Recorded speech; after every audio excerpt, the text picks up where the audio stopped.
కోతి మరియు డాల్ఫిన్. ఒకరోజు క్రితం కొంతమంది నావికులు తమ నౌకలో సముద్రంలోకి బయలుదేరారు. వారిలో ఒకరు తన పెంపుడు కోతిని సుదీర్ఘ ప్రయాణం కోసం తీసుకువచ్చారు. వారు సముద్రంలో చాలా దూరంలో ఉన్నప్పుడు భయంకరమైన తుఫాను వారి ఓడను బోల్తా కొట్టించింది. అందరూ సముద్రంలో పడిపోయారు మరియు కోతి మునిగిపోతుందని ఖచ్చితంగా భావించింది. అకస్మాత్తుగా ఒక డాల్ఫిన్ కనిపించి దానిని ఎత్తుకుంది. వారు త్వరలోనే ద్వీపానికి చేరుకున్నారు మరియు కోతి డాల్ఫిన్ వెనుక నుండి దిగింది. డాల్ఫిన్ అడిగింది కోతిని, నీకు ఈ స్థలం తెలుసా అని. కోతి బదిలిచ్చింది, అవును, నాకు తెలుసు.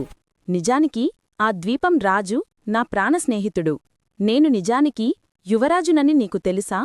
ఈ ద్వీపంలో ఎవరూ నివసించడం లేదని తెలిసి డాల్ఫిన్ ఇలా అంది, సరే సరే, కాబట్టి నువ్వు యువరాజువి. ఇప్పుడు నువ్వు రాజువి కావచ్చు. కోతి, నేను రాజు ఎలా కాగలను? డాల్ఫిన్ ఈదడం ప్రారంభించగానే అది ఇలా సమాధానం చెప్పింది, అది సులభం. ఈ ద్వీపంలో నువ్వే ఏకైక జీవి కాబట్టి నువ్వు సహజంగానే రాజువి అవుతావు. నీతి: అబద్ధాలు చెప్పేవాళ్లు, ప్రగల్భాలు పలికేవారు చివరికి ఇబ్బందుల్లో పడవచ్చు.